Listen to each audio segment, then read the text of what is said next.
welcome to Sports Buzz, the Fanatical View. I am your host, Scott D. Lewis, here in studio, Comcast Cable, Channel 23, doing a tape show. Once again, we are Memorex, not live, which could be a good thing considering the happenings of the weekend. I might go off on a cursing tangent, and if we were live, it'd be hard to beep that out. Meanwhile, if I lose my mind during the show, we could always re-edit the tape. Hello there, Bob Broad Jr. How are you? Scott, I am very well, thank you. What do you think? Does your Michael Strahan jersey look good on me? I think it fits you very well. I thought it'd be a little too big for me.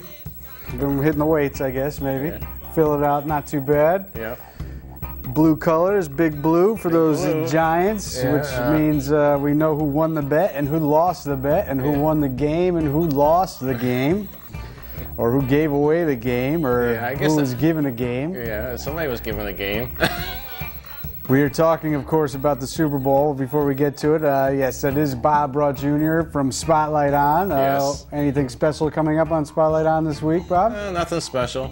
Just the usual Whalers. You're not going to be having coverage of the parade down in the Canyon of Heroes? I wish I was there. Doing Beautiful it live. Tuesday afternoon. Perfect weather for it. Yes, it would be. I would have been there. Loved to have been there, but unfortunately, we can't do that. Could have been a rally. Enough Giant fans around the Danbury area, that's for sure. He could have had a little party going on right here. What was it 1 to 2 million fans for the parade? And a lot of people. 25,000 down in Giant Stadium today. Yep. So as they celebrate in New Jersey as well as in New York. And Mr. Mike Toohey in the control room running things from Expose Cinema. Thank you to Mike for coming in once again and bailing us out and being the director that he is for the show. But all right, let's get right into this, Bob. The big Super Bowl, the big rematch. Was it going to be revenge, redemption, or was it going to be more of the same? Where the Giants endure and prosper, which should be their new motto, as they stick around, hang around, and they end up pulling out the game in the waning moments, much like it was 4 years ago. I do think there's a big difference in the game from 4 years ago in this game. I know 4 years ago, the Patriots 18-0, and certainly disappointing to lose that game. But the Giants on that day played a tremendous game, especially defensively, and they came up with the big plays down the stretch, and they in fact won that game quite clearly with a great performance. I do not think the same can be said for the game that took place this past weekend, the Super Bowl 46, as the Patriots, really gave this game away in the end, and the Giants didn't do all that much of anything. I mean, the vaunted Giant fearsome foursome there, the front four, didn't get that much pressure on Brady. They sacked him twice. But other than that, he had a lot of time to throw. He missed a lot of throws, especially late in the game when it really mattered most. And the Giants, the vaunted offense of the Giants that was supposed to tear apart that weak Patriots defense, they really didn't do much in this game as well. Of course, in the end, they get the big pass to Manningham down the sideline, and that set off the tone for the final drive. And then the Patriots, needing to play strategy, end up letting the Giants score the game-winning touchdown instead of letting them run the clock down to maybe kick the game-winning field goal.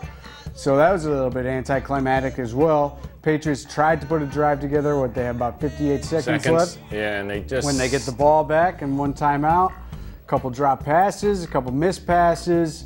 They end up with the Hail Mary down into the end zone that falls out of the outstretched arms of one Rob Gronkowski, who was certainly a big factor in this game with his limitations, with his ankle injury that did turn out to be as big a deal as the media made it out to the last 2 weeks, talking about that ankle ad nauseum, nonstop, and it was a big factor in this game. He did play, and you got to give credit to him after the game, even though some teammates indicated that he was in a great deal of pain. He was clearly injured, and they were surprised he even could play. He said he was 100%, and he was not injured at all. He never used it as a crutch, and he was out on the field to play, but he was clearly limited. But, again... There was a lot of problems in this game, too. I mean, let's go for first quarter. I mean, 2 points. I really, in a way, don't think that was... Start the game off with an unbelievable... The Giants had their first possession. They moved the ball a little bit, but the Patriots defense, which played well in this game, sacked Manning knocked them out of field goal range, forced a punt, and that was a big factor in the game as well. Weatherford pinning the Patriots deep inside the 10 3 times, which was a Super Bowl record. He pins them down in that first possession down at the 4-yard line, and Brady drops back to pass on the first play of offense, first play from scrimmage for the Patriots, and he throws the ball away deep, and they call a safety, intentional grounding, something that you never, ever tell me the last time you ever saw that called in a football game, where they throw a long pass downfield over a receiver who was cutting underneath. I mean, how does the ref know that they're just not on the same page and the receiver cut in and he threw long? It's not intentional grounding. They call intentional grounding. It took place in the end zone, and it's a safety. Yeah. It's a safety for the Patriots, and the Giants go up 2-0, and the next thing you know, they kick off with the free kick, and the Giants are moving the ball. And so now the entire first quarter goes by. Yep. The Giants run 19 plays to the Patriots 1. The Patriots did not even, contribute anything in that first quarter. They were removed from the field of play completely with that one call. And, you see that quite often, even if the defense plays well. On a play like that, a free kick, a turnover, that sometimes leads to points scored, and the Giants give them credit. They drove down the field. The Patriots forced a fumble, but they had 12 men on the field. Yeah, that hurt them. Sloppy play right there, and they did not get the fumble. That was the one fumble that they actually recovered, as the Giants seemingly the last 2 games, really 3 games, living well with the balls bouncing their way, with turnovers that should be turnovers that don't go for turnovers, and the other team making turnovers on really poor plays. The Packers were turning the ball over all over the place. The Niners turning the ball over, all over the place on poor plays. Not necessarily big forced hits by the Giants. And right there, the Patriots do not get that turnover, and the Giants score on Victor Cruz with the little salsa dance in the end zone. And here we are, 9-0, and the Patriots haven't even touched the ball, really. So they finally get their act together in the second quarter, and they put together a nice drive, and they get a field goal. They get on the board 9-3. Then the defense holds up again, and they end up getting the ball, and they drive. Yes. 10 straight completions, Brady, right down the field, 2-minute drill, and they go into halftime up 10-9. Yeah. After what was really just a crazy first half of play, as you indicated with that safety. I mean, seriously, Bob. I mean, how? Yeah, it's. How can the refs in such a situation as that make that call? The question you have to ask is, if they didn't make that call, would anybody ever had said anything about it? Why didn't they make it? No. No, not in a million years. So there's a gift. They give the Giants 2 points, which then leads to 9 points with the quick get the defense back out on the field, and they drive down. So they spot them at 9 points, the Patriots do, and then they come back, they settle the game down, and they go up. The offense starts clicking, and that defense, for the Giants, really wasn't doing anything there.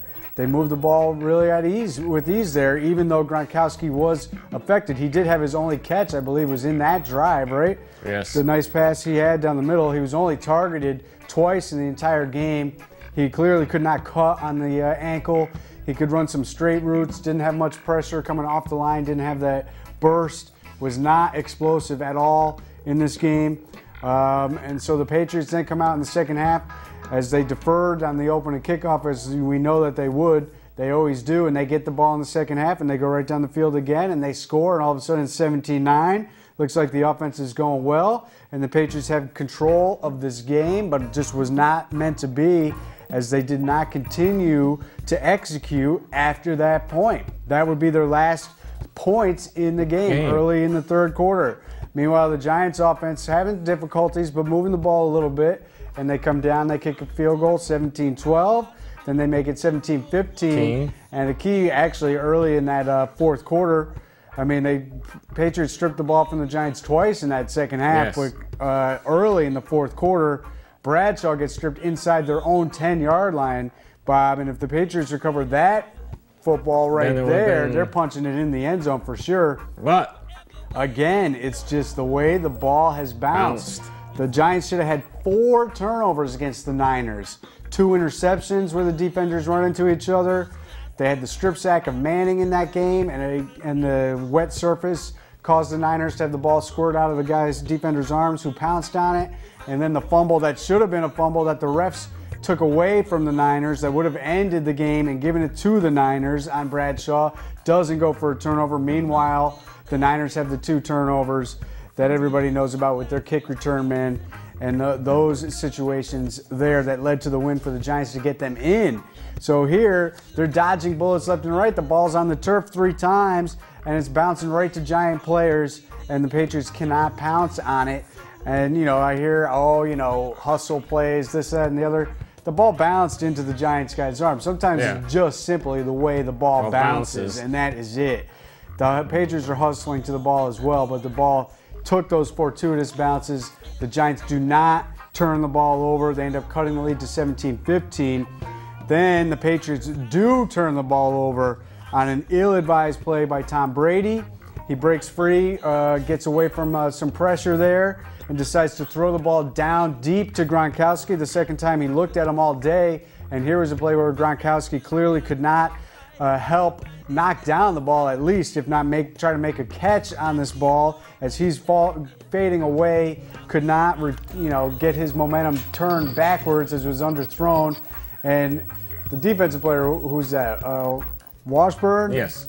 Who was working at Home Depot how many weeks ago? Yeah. They bring him back into the team, back into the mix. Literally off the streets working for Home Depot. He comes up with a miraculous interception there down by the goal line. And the key to that, you could say, well, it was like a punt, but it wasn't like a punt because it was on 1st and 10 that Brady makes that play, and they're out at midfield. They actually had problems with field position in this game, but they were actually at midfield here. He could just throw that ball away, or it's an incomplete pass somewhere. 2nd down, they can continue to move the ball, get more points, but instead they turn the ball over. That makes this game tighter, helps lead to that 17-15 score. And then the sure-handed one.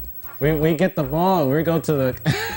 Well, before that, the reason the Giants have the ball late in the game, 3 minutes left, with a chance to take either kick the game-winning field goal or score the touchdown, which they got when Bradshaw rolled in, even though he didn't want to score. No, he didn't. The Patriots driving to ice this game, moving the ball well. They got it around the 9-minute mark. They took off about 5-6 minutes of the clock. They've got Wes Welker wide open in the red zone. And what happened? And he drops the ball. A lot of debate this week since the game took place as to, who is more to blame. Tom Brady for a little poor pass, perhaps, a little bit too far behind him, a little bit too high. Maybe he didn't zip it in there enough. I heard Phil Simms say he tried a little touch pass on this. Or was it Wes Welker's fault for just simply dropping the ball? But when the ball is in your hands, and it's not a perfectly thrown ball as far as it didn't, lead you where you could have stayed in stride, but yet the ball ends up in your hands and you lead the league in receptions. Guess what? That's on Wes Welker. Yeah. You have to make that catch. It's the biggest moment in his entire career. Wes Welker has been an outstanding player, and the Patriots will be happy to re-sign him. He is a free agent, and they hope he comes back, and I certainly hope he comes back because he's a tremendous player, a great team guy, a guy you want on your team. And unfortunately for him and unfortunately for the Patriots, he dropped the ball. They ice this game right there, and they probably win this game if he catches this ball because they're in the red zone. They can run more clock, either kick a field goal or score a touchdown as they were moving the ball, and the Giant defense was on its heels at that point. But they do not. The Giants get the ball back. Where'd they get it? 12-yard line. They got to go 88 yards, and they convert. Amazingly enough, the Giants are now become the first team to beat Belichick and Brady 3 straight games. Yes. It dates back to the Super Bowl 2008, the game this year in Foxborough, and the Super Bowl this year. The longest play they had against the Patriots was the play to Manningham down the sideline, which came at the most opportune time.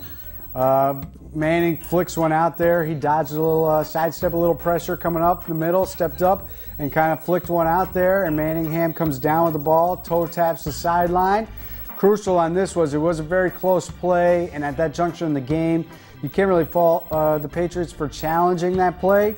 But that did prove a little bit costly. Right in front of Belichick. I mean, he can't do any work. He's standing right there. We talked about this a little bit before the show, that possibly he thought maybe he saw some movement of the ball, but none of the replays, none of the camera angles they had showed what happened on the other side of the ball. They had only the back views, a little bit of the front view. You could never really see if there was movement on the ball when he hit the ground. You could see that clearly he got his 2 feet in. So they did have to challenge that play. I think, you almost have to, because the Giants were going to run up there and they were going to run a play very quickly. And, heaven forbid that it turned out he did not make that catch, because it's such a crucial play. So that cost them a timeout right there, one that they could have used. But then I think, amazingly, the way it played out, the Giants helped them a little bit because they did go out of bounds a couple times. Yep. But, amazingly enough, the Patriots allowed them to score, and the Giants went 88 yards, and the Patriots still ended up with a timeout and the ball and 58 seconds left. So I think they actually handled it pretty well from a clock management situation. There were times where you're like, wow, he's really waiting to call the timeouts. Yeah. But I think it ended up working, and they certainly had the ball back, and then they certainly had opportunities then. Yeah. Brady throws the ball behind a cutting Deion Branch over the middle. I've seen this play a few times now on replays after the game.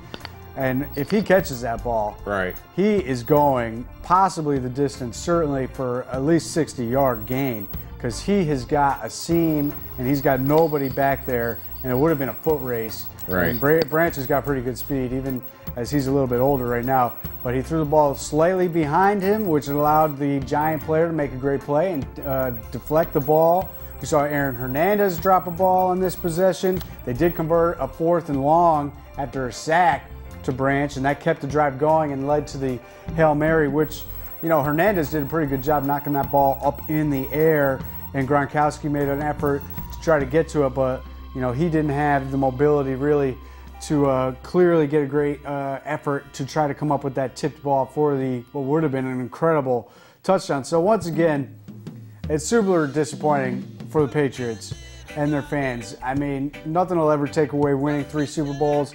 And if you look at the course of history, it's difficult to win, multiple titles. And it's difficult when time goes by and look at how many players are not on the team anymore. This is true. You look at the defense, and it's, there's nobody that won a Super Bowl is on that team anymore. There's Brady, there's some offensive linemen. Deion Branch is actually back after he left for a little while. The coach is obviously still there.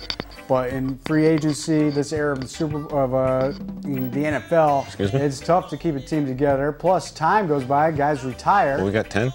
And it's a hard thing to do. So the Patriots have actually been, if you think about it, compare the only other team to win 3 Super Bowls in 4 years, the Dallas Cowboys. That team never made it back to a Super Bowl after that. Troy Aikman, Emmitt Smith, Michael Irvin, all those guys, and the other great players there. After that run of 4 years, those guys weren't old yet, but they were getting old. Coordinators are being hired as coaches elsewhere. Players are getting big money to go sign somewhere else.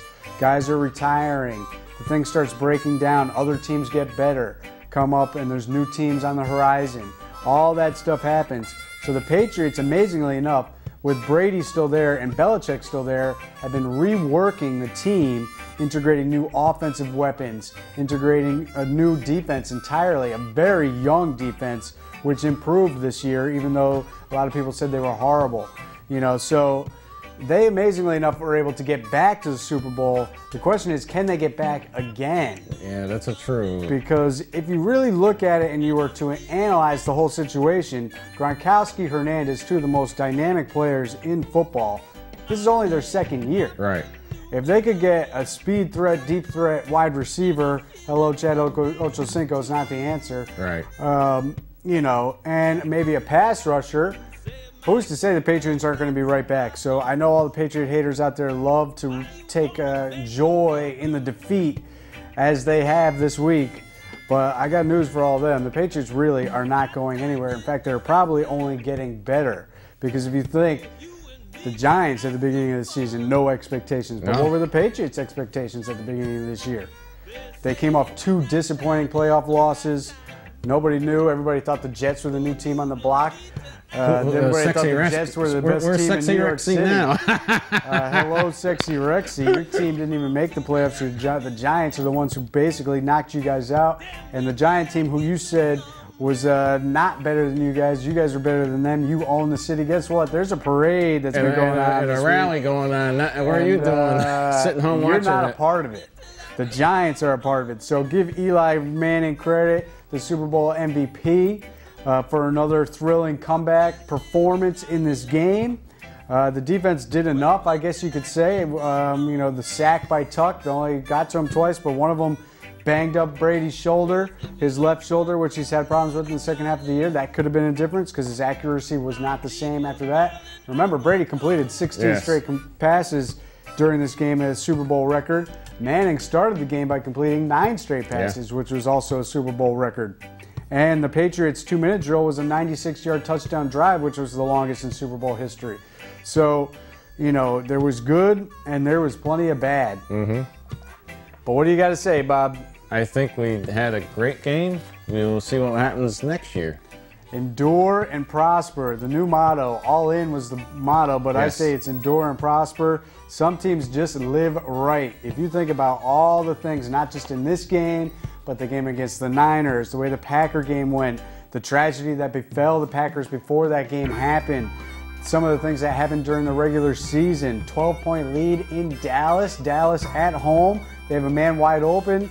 Miles Austin streaking down the sideline would have ended the Giants season. That doesn't go down. No. Go way back to Arizona. Yeah. Remember the fumble that wasn't a fumble? Yes. That gave the Giants a win. All these things that happen, everything breaks right. The Giants, once again, Super Bowl champions. Tom Coughlin gets his second. Where are all those Giant fans that wanted him fired again this year? What do you think? Next year by midseason, they'll be calling for his head again? Oh, yeah, never If they get off to a slow start? Anything's possible. Now, the interesting thing is this is a full culmination of, if you look at the whole circle of events, because they won the Super Bowl in a great game against the Patriots 2007 season, and they came back and were 11-1, looking like, for all intents and purposes, the team to beat once again. Yes. And then Plaxico Burress went ahead and shot himself in the leg, and they collapsed. And then they missed the playoffs 2 years in a row, but they finally get it back together. They get healthy at the right time this year. They come back, and they get the win. Albeit it was a gift of a win, Bob. It was a gift of a win. I cannot say that it wasn't, but it was a win nonetheless. The Giants are Super Bowl champions. Yes. Very disappointing for me. Here's your Michael Strahan jersey. We only got about 5 minutes left. So what do you think about? Let's talk about the NHL. NHL and quick. The Whalers got some problems going on. We've had some suspensions, correct? Yeah, actually 5 players, including the coach, have been suspended for a melee of events that happened last Thursday night. Not pretty. No. We got a player suspended, what, like 13 games or something? Kelly Miller is out indefinite. For a coach is out 5 games. 3 other players are out for at least 3 games or more. And they're in the middle of a crucial stretch. Only 8 games or so to go, and they've slipped to 5th place by percentage points, right? So they've got to get their act together. They got games this weekend against Thousand Island and Cape Cod, so come on out and enjoy some more. They need some victories, because they got to finish the season strong, and they got to make the postseason, because they know they got great fan support, and they'll lose out. We do have a new player. An old player, but a new player. An old thrasher back in the mix. Old thrasher back. Alex Gupel is back in the mix. And what else have we got? The chili. The chili cook-off is coming up on the 19th. And that's at the Ice Arena. Yeah, from 1 to 4. And our very own from Comcast, Mr. Dave King will Dave King Music. Yes, he will be doing music for us. Search Dave King online anytime, Dave King Music. You'll find some good music right there. Especially the new Southern New York Racing Association single. Oh, yeah, all right. So that's some stuff coming up. NHL-wise, your Rangers holding on at 71 points, still leading things. Watch out for those Devils. By the time this show airs, there will have been a game completed between the two teams, and the Devils playing pretty well right now. Yeah, they have been. They're at 63 points. Philly and Pittsburgh ahead of the Devils in that in the Atlantic Division. The Bruins actually lost 3 out of their last 5. They're a little shaky right now as the second half of the season, post-All-Star break thing gets going. But they're still sitting pretty, 68 points. Toronto behind them, 62. Ottawa, 61. And the only other playoff team right now is Florida, 59, 1 point ahead of Washington, as those two teams flip-flop. And we'll get to some other hockey news perhaps next time around. Let's talk a little NBA. How's the Fakers and the Bricks Fakers doing? lost to the Sixers last night. The Sixers, how about the Sixers, Bob? They are playing having a extremely great well. season. 18-7, actually. Everybody said the early season success was a product of the schedule. Well, guess what? They beat the Bulls, they beat the Hawks, and now they beat the Fakers. So they lost to the Heat. So 3 out of 4 games they took in that tough stretch. So I'd say the Sixers are a team to watch. The Celtics playing very well right now, especially defensively. Also, they're getting great contributions from their young players. The point guard, Avery Bradley, who is filling in for Rondo, who is now back and healthy. And their overall bench is getting healthy. I like what's happening with the Celtics, I got to say. A lot of people thought they were dead and buried as they saw them struggle early in the season. But with the way the lockout was and no preseason and some of the injuries they had, you cannot take too much stock in some of the stuff going on. The Knicks, the Bricks. And the Nets. Oh, boy. The Bricks, I mean, the Bricks may have found their savior. Everybody thought it was going to be B. Diddy, Baron Davis, but no, it's the Harvard kid, Jeremy Lin. 28 points last night in his first career start. No Carmelo Anthony. He left the game with another injury. He's got like 5 injuries. I guess he's going to take the rest of the season. And tragedy has befallen Amari Stoudemire. Your heart goes out to his family as his brother, unbelievable, killed in a car crash yesterday morning or the day before. Just brutal situation for Stoudemire. Who knows how long he's going to be out on bereavement away from the team. But the Knicks did get a win last night. So that was good for them, but they're still not playing well. The Nets, they stink. The Bulls had no Derrick Rose. They crushed them. Some other interesting stuff in the NBA. Atlanta, they're still playing well. Orlando, they're all right. Miami, not too bad. 18-6. How much? Chicago, 21-6. Indiana looking good, 16-7. We're done? We are running out of time, Eileen. We're running out of time. Oh boy, we really are. All right, well, I was going to talk about the Huskies, but I guess not. They are out of the top 25, and they are not even receiving votes. And Coach Calhoun is on indefinite leave of absence for spinal stenosis. So best wishes to Coach Calhoun.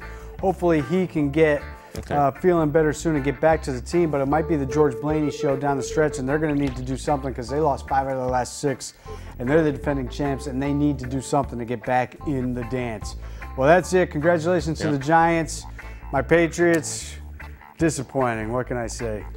Hey, it's just when you put yourself in big game situations, sometimes you got to deal with the tough outcome. I'd rather be there than not.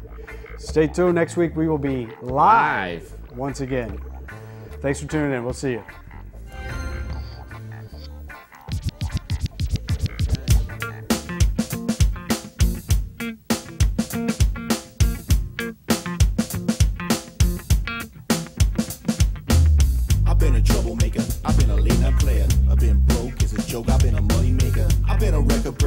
Taking credit as an educator. I've been known to spit the flows and make it shaky, shaky thing. Popping, lock, and stop and let it hang. Watch us as we drop this hip hop, it's like it stings. We make the whole room drop and everybody sing. We want the funk. We gotta have that funk. We kick it old school. We think we're so cool. We take it back to the past. We gonna act a fool. Up jumps the middle finger. Make my Jaeger just a little bigger. We kick it old school. We think we're so cool. We take it back to the past. We gonna act a fool. Up jumps the middle finger.